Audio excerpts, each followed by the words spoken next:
അച്ഛാ, ഞങ്ങൾ പോയിട്ട് വരാം. മോളെ അവൻ വന്നിട്ട് പോയാൽ പോരെ? വേണ്ട അച്ഛാ, ചേട്ടൻ എന്നെ കാണുന്നത് തന്നെ കലിപ്പാ.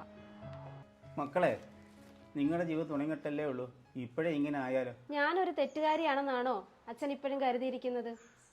ഒരിക്കലും ഇല്ല മോളെ. അവൻ്റെ ഈ എടുത്തിയാട്ടമാണ് എല്ലാത്തിനും കാരണം. അവൻ്റെ ഈ അഹങ്കാരം എവിടെ ചെന്ന് അവസാനിക്കുക എൻ്റെ ദൈവമേ. ശരി അച്ഛാ, ഞങ്ങൾ ഇറങ്ങോ?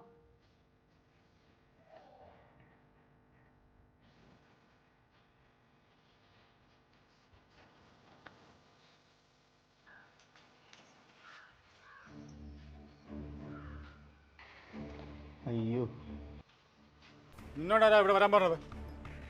ഞാൻ പ്രശ്നമൊന്നും ഉണ്ടാക്കാൻ വന്നതല്ല ചേട്ടാ. മോളെ അമ്മയ്ക്കൊന്ന് കാണണമെന്ന് പറഞ്ഞു, അതുകൊണ്ട് വന്നതാ. എൻ്റെ മോളെ നിന്റെ അമ്മയെ കാണിക്കാനുള്ളതല്ല. അവൾ ആരെ കാണുമെന്ന് ഞാൻ തീരുമാനിക്കും. കോടതി വിധി വന്നില്ലല്ലോ, ശേഷം തീരുമാനിച്ചാൽ പോരെ മോൾ ആരുടെ കൂടെ നിൽക്കണമെന്നുള്ളത്?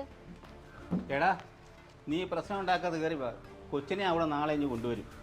മോള് വയ്ക്കോ? അച്ഛനതിൽ ഇടപെടണ്ട. ചേട്ടാ, ഒന്നും അറിയാത്ത നമ്മുടെ മോടെ മുന്നിൽ വെച്ചൊരു പ്രശ്നം ഉണ്ടാക്കരുത്. ബാക്കിയൊക്കെ ഞാൻ നാളെ വന്ന് സംസാരിച്ചോളാം. നിന്റെ സമയത്ത് സംസാരിക്കാൻ എന്നെ കിട്ടത്തില്ല. ഞാൻ എന്ത് തെറ്റ് ചെയ്തട്ടാ ചേട്ടൻ എന്നെ വേണ്ടാന്ന് പറയുന്നത്? ഒരു കാരണമെങ്കിലും എനിക്കൊന്ന് പറഞ്ഞു തരാമോ? ഒന്നല്ല 100 കാരണമുണ്ട്. എന്നെ വേണമെങ്കിലും പറയിപ്പിക്കല്ലേ.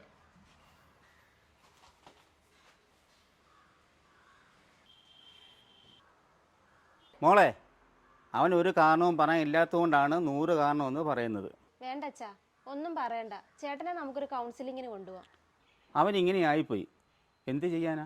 ആരും ഇല്ലാത്തവൻ താനേ പഠിച്ചോളും. മോൾ അധികം പോയിട്ട് വാ. ശരി അച്ഛാ.